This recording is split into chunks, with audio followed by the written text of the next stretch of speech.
Germany ने हाल ही में India का खुलकर सपोर्ट किया है और साफ कहा है कि डोनाल्ड ट्रंप द्वारा लगाए गए ट्रेड टैरिफ्स फ्री ट्रेड के प्रिंसिपल्स के खिलाफ है। ये केवल एक डिप्लोमैटिक बयान नहीं है, बल्कि एक बड़ा जियोपॉलिटिकल सिग्नल है। नमस्कार दोस्तों, आप सुन रहे हैं यूपीएससी सिविल 360, जहां आप बिना स्क्रीन देखे सिर्फ सुनकर रह सकते हैं 24/7 अपडेटेड, बिल्कुल यूपीएससी इनसाइट्स के साथ।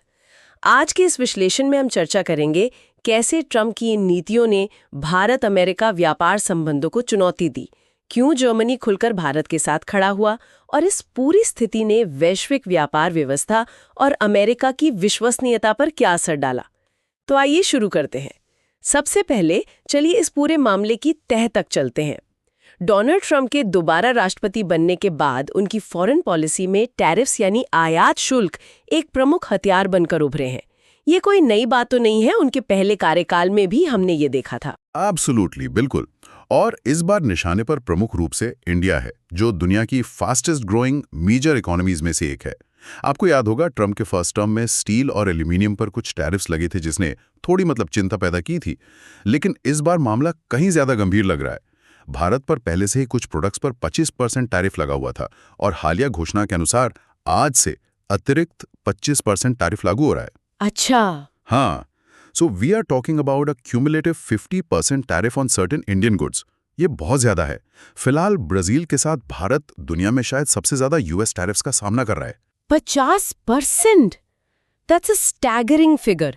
इसका असर तो भारतीय एक्सपोर्टर्स पर बहुत ज्यादा पड़ेगा। चलिए इसे थोड़ा और समझते हैं।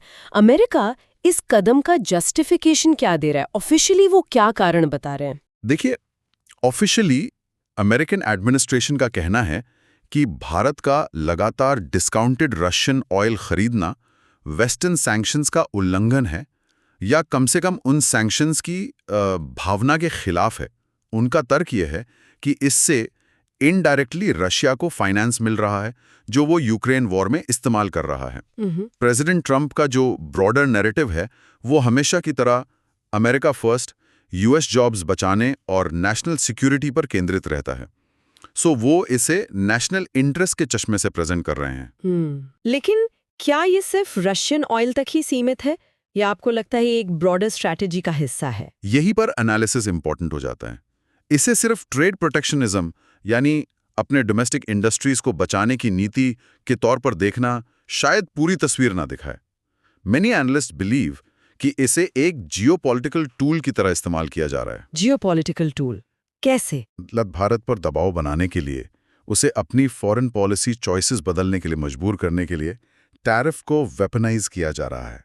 आप सोचिए, जब आप दुनिया की सबसे बड़ी डेमोक्रेसी और एक मेजर स्ट्रैटेजिक पार्टनर पर इतने हैवी टैरिफ्स लगाते हैं, तो मैसेज साफ है, ये सिर्फ इकोनॉमिक्स नहीं है, जियोपॉलिटिक्स है। बिल्कुल, ये कंटेक्स्ट समझना जरूरी था। अब आते हैं इस कहानी के दूसरे अहम किरदार पर, जर्मनी। इसी बैकग्राउंड में जर्मनी का भारत के सपोर्ट में खुलकर सामने आना और यूएस टैरिफ्स की आलोचना करना, ये काफी सिग्निफिकेंट है। जर्मनी ने एग्जैक्टली क्या कहा है? हाँ, ये बहुत महत्वपूर्ण है। जर्मनी के जो डेप्यूटी एनवॉय हैं इंडिया में, उन्होंने पब्लिकली और काफी डायरेक्टली यूएस टैरिफ्स को क्रिटिसाइज किया है। उन्होंने इसे साफ तौर पर ऑब्स्टिकल्स टू फ्री ट्रेड यानी मुक्त व्यापार में बाधा बताया। उन्होंने इस बात पर जोर दिया कि ग्लोबली ड्यूटीज कम होनी चाहिए, टैरिफ्स घटने चाहिए ताकि ट्रेड बढ़ सके। उनका लॉजिक सीधा था, more trade leads to more prosperity, income बढ़ती है और लोग पॉवर्टी से बाहर निकलते हैं। ये फ्री ट्रेड का कोर प्रिंसिपल है, जिसे वो अपहोल्ड कर रहे हैं। ये दिलचस्प है कि एक डिप्लोमैट इतने खुले तौर पर यूएस पॉलिसी की आलोचना कर रहे हैं। क्या ये सिर्फ उनका पर्सनल व्यू माना जा सकता है, या ये जर्मन गवर्नमेंट की ऑफिशियल लाइन है? नहीं, ये बहुत इंपॉर्टेंट पॉइंट है। एम्बेसडर्स और सीनियर डिप्लोमैट्स आमतौर पर वही कहते हैं जो उनकी सरकार की ऑफिशियल पॉलिसी होती है। तो डेप्यूटी एनवॉय का बयान जर्मनी की सरकार की सोच को दर्शाता है। और ये अकेला बयान नहीं है। इससे पहले जर्मनी के फॉरेन मिनिस्टर ने भी कहा था कि ट्रम्प्स टैरिफ्स हेल्प नोबडी। उनका कहना था कि इस तरह के प्रोटेक्शनिस्ट मेजर्स से किसी का भला नहीं होता, ना अमेरिका का, ना उसके पार्टनर्स का। अच्छा। हाँ, जर्मनी और यूरोपियन यूनियन ने बार बार कहा है कि वो यूएस के साथ ट्रेड इश्यूज पर नेगोशिएशन के लिए तैयार हैं, लेकिन फ्री ट्रेड के फंडामेंटल प्रिंसिपल्स की कीमत पर नहीं। तो जर्मनी सिर्फ बयान ही नहीं दे रहा, बल्कि वो EU इंडिया रिलेशंस को लेकर भी पॉजिटिव संकेत दे रहा है, जैसा आपने कहा। एग्जैक्टली। जर्मनी ऑफिशियल्स ने उम्मीद जताई है कि यूरोपियन यूनियन और इंडिया के बीच जो फ्री ट्रेड एग्रीमेंट FTA पर बातचीत चल रही है, वो पॉसिबली इस साल के एंड तक फाइनल हो सकती है। वो इंडो पैसिफिक रीजन में भी भारत के साथ कॉपरेशन को और स्ट्रॉन्ग करना चाहते हैं। तो ये साफ है कि जर्मनी सिर्फ डिप्लोमेटिक नाइसिटीज नहीं कर रहा, बल्कि ये इंडिया के पक्ष में एक स्ट्रैटेजिक अलाइनमेंट है। It's a calculated move. यहाँ बात और भी दिलचस्प हो जाती है। जर्मनी आखिर इतना खुलकर भारत का साथ क्यों दे रहा है, वो भी अपने सबसे बड़े स्ट्रेटेजिक एलाय US की पॉलिसी के खिलाफ जाकर? इसके पीछे क्या स्पेसिफिक रीजंस हो सकते हैं? What are the underlying calculations? देखिए, यहाँ कई लेयर्स हैं। Let's break it down. पहला और सबसे सीधा कारण है जर्मनी का अपना इकोनॉमिक इंटरेस्ट। जर्मनी खुद को फ्री ट्रेड का चैंपियन मानता है और इसकी वजह है उसकी इकोनॉमी का स्ट्रक्चर। जर्मनी एक मेजर एक्सपोर्ट ड्रिवन इकोनॉमी है। ऑटोमोबाइल्स आप जानते हैं, Mercedes, BMW, Volkswagen, heavy machinery, chemicals, ये सब जर्मन एक्सपोर्ट्स के पिलर्स हैं। हाँ, बिल्कुल। तो अगर ग्लोबल ट्रेड पर रिस्ट्रिक्शंस लगते हैं, प्रोटेक्शनिज्म बढ़ता है, तो ये डायरेक्टली जर्मन एक्सपोर्ट्स को हर्ट करेगा, उनकी GDP पर नेगेटिव इम्पैक्ट डालेगा। इसलिए भारत का पक्ष लेकर जर्मनी असल में rule based global trade order, जिसे WTO रिप्रेजेंट करता है, उसे डिफेंड कर रहा है। वो अपने हितों की रक्षा कर रहा है। ये तो हुआ इकोनॉमिक एंगल, लेकिन आपने स्ट्रेटेजिक अलाइनमेंट की बात की थी। जियोपॉलिटिक्स के नजरिए से क्या मोटिवेशंस हैं? दूसरा इंपॉर्टेंट फैक्टर है जियोपॉलिटिकल स्ट्रैटेजी। इंडिया यूरोप की और खासकर जर्मनी की इंडो पैसिफिक स्ट्रैटेजी के बिल्कुल सेंटर में है। यूरोप इस रीजन में अपना इन्फ्लुएंस बढ़ाना चाहता है, पार्टली चाइना के बढ़ते डोमिनेंस को बैलेंस करने के लिए, हाँ, और पार्टली यहाँ के इकोनॉमिक अपॉर्चुनिटीज का फायदा उठाने के लिए। प्रेसिडेंट ट्रंप की लीडरशिप में US की फॉरेन पॉलिसी अनप्रेडिक्टेबल रही है, जिससे यूरोपियन एलाइज में चिंता बढ़ी है। सही बात है। ऐसे में जर्मनी और यूरोप इंडिया जैसी बड़ी डेमोक्रेटिक पावर के साथ अपनी पार्टनरशिप को डीपन करना चाहते हैं, ताकि वो US पर अपनी स्ट्रेटेजिक डिपेंडेंस थोड़ी कम कर सकें और इंडो पैसिफिक में अपने इंटरेस्ट सिक्योर कर सकें। एक रिलायबल पार्टनर की तलाश है उन्हें। हाँ, ये तर्क संगत लगता है। इंडो पैसिफिक स्ट्रैटेजी में भारत का सेंट्रल रोल अनडिनाएबल है। तीसरा कारण इकोनॉमिक अपॉर्चुनिटीज से जुड़ा हो सकता है, जैसा आपने EU इंडिया FTA का जिक्र किया। बिल्कुल। तीसरा कारण है economic opportunity beyond just free trade principles. India सिर्फ एक स्ट्रेटेजिक पार्टनर ही नहीं, बल्कि 1.4 बिलियन लोगों का एक जायंट कंज्यूमर मार्केट है। प्लस दुनिया भर की कंपनीज सप्लाई चेन डाइवर्सिफिकेशन के लिए China+1 स्ट्रैटेजी अपना रही हैं। हाँ, ये आजकल काफी चर्चा में है। और इंडिया एक मेजर ऑल्टरनेटिव मैन्युफैक्चरिंग हब के तौर पर उभर रहा है। EU India FTA negotiations final stages में हैं। जर्मनी को उम्मीद है कि इस मुश्किल समय में भारत का साथ देकर वो भारत का ट्रस्ट जीत सकता है। इससे FTA फाइनलाइज होने पर जर्मन कंपनीज को इंडियन मार्केट में बेहतर एक्सेस मिल सकता है, specially in sectors like automobiles, renewable energy and engineering. और क्या ट्रंप के पिछले रिकॉर्ड का भी इसमें कोई रोल है? उन्होंने पहले यूरोपियन प्रोडक्ट्स पर भी टैरिफ्स की बात कही थी। डेफिनेटली। चौथा कारण ट्रंप एडमिनिस्ट्रेशन के साथ पास एक्सपीरियंस है। ट्रंप ने अपने पहले कार्यकाल में यूरोपियन कार्स और स्टील, एल्यूमिनियम पर भी टैरिफ्स लगाने की धमकी दी थी और कुछ लगाए भी थे। यूरोप को यह अंदाजा है कि ट्रंप की प्रोटेक्शनिस्ट पॉलिसीज सिर्फ इंडिया या चाइना तक सीमित नहीं रहेंगी, वो यूरोप को भी निशाना बना सकती हैं।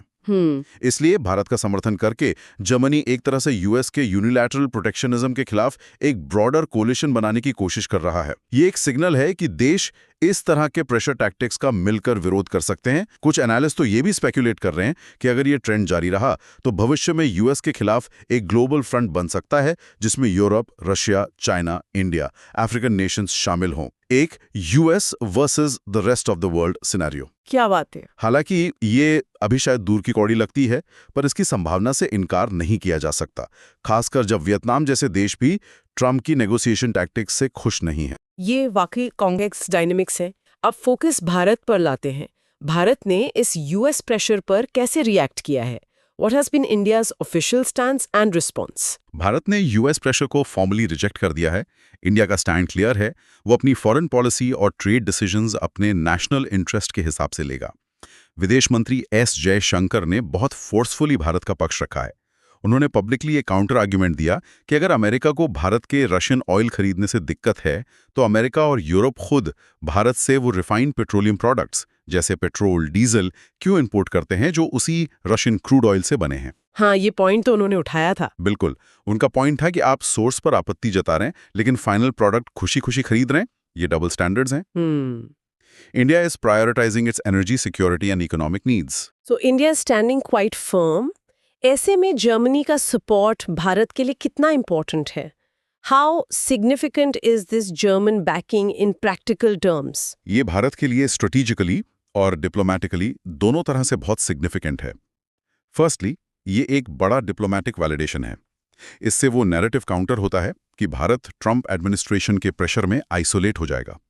जब जर्मनी जैसा पावरफुल यूरोपियन देश, G7 मेंबर और एक लीडिंग इकोनॉमी खुलकर भारत के साथ खड़ा होता है तो ये इंडिया के पोजीशन को इंटरनेशनल फोरम्स पर स्ट्रेंथन करता है। सही। Secondly, it boosts India's bargaining power विज़ the United states. अब यूएस को पता है कि भारत अकेला नहीं है और यूरोपियन पावर्स भी इन टैरिफ्स से असहमत हैं। इससे नेगोशिएशंस में भारत की लेवरेज बढ़ती है। थर्डली, ये इंडिया की स्ट्रेटेजिक ऑटोनॉमी के प्रिंसिपल को रीइंफोर्स करता है कि भारत किसी एक पावर ब्लॉक के दबाव में आए बिना अपने फैसले ले सकता है। अब जरा बड़ी तस्वीर देखते हैं। इस पूरे घटनाक्रम का ग्लोबल ट्रेड सिस्टम और इंटरनेशनल जियोपॉलिटिक्स पर क्या ब्रॉडर इम्प्लीकेशंस हो सकते हैं? What are the ripple effects? इसके इम्प्लीकेशंस काफी वाइड रेंजिंग हैं। If we connect this to the bigger picture, winners और लूजर्स धीरे-धीरे क्लियर हो रहे हैं। क्लियरली इंडिया की बार्गेनिंग पोजीशन मजबूत हुई है thanks to this European diplomatic backing. Germany भी एक विनर की तरह इमर्ज हो रहा है। वो खुद को फ्री ट्रेड के डिफेंडर के तौर पर प्रोजेक्ट कर रहा है, इंडिया के साथ स्ट्रेटेजिक टाइज डीपन कर रहा है और पोटेंशियली अपने इकोनॉमिक इंटरेस्ट सेफगार्ड कर रहा है। कहीं ना कहीं ग्लोबल साउथ की कलेक्टिव वॉइस भी मजबूत होती दिख रही है, जहां देश यूएस के यूनिलैटरल एक्शंस पर सवाल उठा रहे हैं। और लूजर कौन है इस सिनेरियो में? The biggest loser arguably is US credibility. जब अमेरिका का एक इतना close ally like Germany publicly उसकी मेजर पॉलिसी इनिशिएटिव टैरिफ्स को क्रिटिसाइज करता है तो ये यूएस लीडरशिप और उसकी पॉलिसीज की रिलायबिलिटी पर एक बड़ा क्वेश्चन मार्क लगाता है। हाँ, ये तो है। ट्रंप एडमिनिस्ट्रेशन के एक्शंस एलाइज को एलियनेट कर रहे हैं, जो यूएस के लॉन्ग टर्म स्ट्रेटेजिक इंटरेस्ट के लिए अच्छा नहीं है। इंटरनेशनल रिलेशंस ट्रस्ट पर चलते हैं और ये घटनाएं उस ट्रस्ट को इरोड करती हैं। और क्या हमें ग्लोबल पावर डायनामिक्स में कोई शिफ्ट देखने को मिल रहा है, कोई बदलाव? There are potential signs of a shift. एक possible realignment US centric world से हटकर एक मल्टीपोलर अरेंजमेंट की तरफ दिख रहा है, जिसमें यूरोपियन यूनियन और इंडिया जैसे प्लेयर्स के बीच एक स्ट्रॉन्गर एक्सेस बन सकता है। अगर ईयू इंडिया एफटीए कामयाब होता है तो ये एक बड़ा इकोनॉमिक ब्लॉक बनेगा जो यूएस मार्केट पर डिपेंडेंस कम करने में मदद कर सकता है। अच्छा। दूसरा इम्प्लीकेशन इंडो पैसिफिक रीजन में है। यूएस की अनप्रेडिक्टेबिलिटी शायद यूरोप और इंडिया को इस रीजन में सिक्योरिटी और इकोनॉमिक कोऑपरेशन के लिए और करीब लाएगी, specially as a counterweight to China. तीसरा और शायद सबसे वरिंग इम्प्लीकेशन मल्टीलैटरलिज्म के लिए है, खासकर वर्ल्ड ट्रेड ऑर्गेनाइजेशन WTO के लिए। हाँ, WTO का क्या होगा? जब दुनिया की सबसे बड़ी इकोनॉमी ही फ्री ट्रेड के एस्टैब्लिश रूल्स को चैलेंज कर रही है तो WTO जैसी इंस्टीट्यूशंस की रेलेवेंस और इफेक्टिवनेस खतरे में पड़ जाती है। ये ग्लोबल ट्रेड गवर्नेंस के लिए एक बड़ा क्राइसिस है। बिल्कुल, WTO के सामने एक बड़ी चुनौती है। अच्छा, इस तनावपूर्ण माहौल से जुड़ी एक और दिलचस्प खबर हाल ही में जर्मनी से ही आई है, जिसने काफी सुर्खियां बटोरी। वहां की एक मेजर न्यूज़पेपर ने रिपोर्ट किया कि Indian prime minister Narendra Modi ने प्रेसिडेंट ट्रंप के 4 फोन कॉल्स को रिजेक्ट कर दिया। इसमें कितनी सच्चाई हो सकती है और डिप्लोमेटिक सर्कल्स में इसका क्या मतलब निकाला जा रहा है? सुनने में काफी नाटकीय लगता है। हाँ, ये रिपोर्ट एक प्रमुख जर्मन डेली ने पब्लिश की थी और इसने डिप्लोमेटिक कॉरिडोर में काफी हलचल मचाई। अब इसकी वेरासिटी को 100% कंफर्म करना मुश्किल है, लेकिन इफ ट्रू, इसके 2 मेन इंटरप्रिटेशंस हो सकते हैं। पहला इंटरप्रिटेशन है कि ये भारत की तरफ से एक स्ट्रॉन्ग सिग्नल था कि भारत ट्रंप एडमिनिस्ट्रेशन के प्रेशर टैक्टिक्स और पब्लिक पोस्टरिंग से नाराज है, स्पेशली जो डेरोगेटरी रिमार्क्स ट्रंप ने भारत की इकोनॉमी, डेड इकोनॉमी को लेकर किए थे, वो इंडियन एस्टैब्लिशमेंट को काफी नागवार गुजरे। वो बयान तो काफी कंट्रोवर्शियल था। बिल्कुल, तो ये दिखाने की कोशिश हो सकती है कि इंडिया धमकियों से डरने वाला नहीं है और बराबरी के स्तर पर बात करेगा, ना कि दबाव में आकर। और दूसरा पॉसिबल इंटरप्रिटेशन क्या हो सकता है? दूसरा इंटरप्रिटेशन पीएम मोदी के कॉशियस अप्रोच से जुड़ा हो सकता है, given president Trump's non negotiation style. Trump का एक पैटर्न रहा है कि वो छोटी सी बातचीत के बाद भी पब्लिकली एक बड़ी डील या विक्ट्री अनाउंस कर देते हैं, भले ही जमीनी हकीकत उतनी साफ ना हो। अच्छा, ऐसा भी करते हैं वो। हाँ, वियतनाम का एग्जाम्पल अक्सर दिया जाता है, जहां एक ब्रीफ कॉल के बाद ट्रंप ने अनाउंस कर दिया कि वियतनाम यूएस गुड्स पर 0 टैरिफ लगाएगा, जबकि यूएस वियतनामीज गुड्स पर 20% टैरिफ जारी रखेगा, जिससे वियतनाम हैरान रह गया था। तो पॉसिबली पीएम मोदी इस तरह की सिचुएशन अवॉइड करना चाहते थे, जहां एक शॉर्ट फोन कॉल के बाद ट्रंप मीडिया में जाकर कोई वन साइडेड डील अनाउंस कर दें, जिससे भारत पर अननेसेसरी प्रेशर बने। It could be a strategic move to control the narrative and avoid being rushed into concessions. ये वाकई डिप्लोमैटिक मैन्यूवरिंग के दिलचस्प पहलू हैं। वैसे इन रिपोर्ट्स के बीच क्या हमें पता है कि दोनों नेताओं के बीच आखिरी बार फॉर्मली बात कब हुई थी? हाँ, दोनों नेताओं के बीच G7 समिट के दौरान बात हुई थी, जब पीएम मोदी कनाडा जा रहे थे for the summit. President Trump भी वहाँ थे, लेकिन उन्हें जल्दी निकलना था। रिपोर्ट्स के मुताबिक ट्रंप के रिक्वेस्ट पर दोनों लीडर्स के बीच करीब 35 मिनट्स की बातचीत हुई थी। इस बातचीत में ट्रंप ने पहलगाम में हुए टेररिस्ट अटैक पर कॉन्डोलेंसेज एक्सप्रेस किए थे। इंपॉर्टेंटली, इंडिया के ministry of external affairs MEA ने बाद में एक स्टेटमेंट जारी करके स्पेसिफिकली क्लैरिफाई किया था कि इस फोन कॉल के दौरान यूक्रेन वॉर रुकवाने जैसी कोई बातचीत नहीं हुई थी। अच्छा, जिसका दावा प्रेसिडेंट ट्रंप अक्सर करते रहे हैं। MEA ने इस दावे को कंप्लीटली रिजेक्ट किया था। यह दिखाता है कि भारत कम्युनिकेशन चैनल्स ओपन रखते हुए भी अपने नैरेटिव को लेके कितना क्लियर और फर्म है। तो कुल मिलाकर ये पूरा घटनाक्रम ग्लोबल पावर डायनामिक्स में एक बहुत ही महत्वपूर्ण मोड़ को दर्शाता है। जर्मनी का भारत के पक्ष में खड़ा होना सिर्फ बायलैटरल रिलेशंस का मामला नहीं है, ये प्रोटेक्शनिज्म वर्सेस फ्री ट्रेड की एक बड़ी आइडियोलॉजिकल बैटल को दिखाता है, बदलती हुई ग्लोबल एलिजेंसेस का संकेत देता है और WTO जैसी इंटरनेशनल इंस्टीट्यूशंस की रेलेवेंस और फ्यूचर पर गंभीर सवाल खड़े करता है। बिल्कुल, फॉर इंडिया ये एक साथ अपॉर्चुनिटी भी है और चैलेंज भी। अपॉर्चुनिटी अपनी स्ट्रेटेजिक ऑटोनॉमी को असर्ट करने की और एक मल्टीपोलर वर्ल्ड में अपने नेशनल इंटरेस्ट्स को इफेक्टिवली नेविगेट करने की। चैलेंज ये है कि यूएस के साथ रिलेशंस को मैनेज करते हुए यूरोप और दूसरे पार्टनर्स के साथ कैसे डीपन किया जाए। जर्मनी का ये कदम दिखाता है कि देश अब अमेरिका की यूनिलैटरल पॉलिसीज के खिलाफ लामबंद होने लगे हैं, नए जियोपॉलिटिकल इक्वेशंस बन रहे हैं और ग्लोबल पार्टनरशिप्स डाइवर्सिफाई हो रही हैं। देश ऑल्टरनेटिव अलायंसेज और फ्रेमवर्क्स एक्सप्लोर कर रहे हैं, जो आने वाले समय में इंटरनेशनल रिलेशंस को शेप करेगा। यूपीएससी पर्सपेक्टिव से देखें तो ये themes strategic autonomy, multipolarity, economic diplomacy, challenges to multilateralism, Indo Pacific dynamics, ये सब एग्जाम के लिए बेहद रेलेवेंट हैं। दोस्तों, अब आपके लिए एक सवाल, क्या जर्मनी का एक कदम सिर्फ इकोनॉमिक इंटरेस्ट से जुड़ा है या ये एक बड़ा जियोपॉलिटिकल शिफ्ट भी दिखाता है? अपनी राय कमेंट सेक्शन में ज़रूर बताइए। अगर आपको ये विश्लेषण पसंद आया तो चैनल को लाइक, सब्सक्राइब और शेयर करना मत भूलिए। You are watching UPSC Civil 360, the only UPSC channel you can just listen to. मिलते हैं अगले विश्लेषण में एक और ज़रूरी मुद्दे के साथ। धन्यवाद और जय हिंद।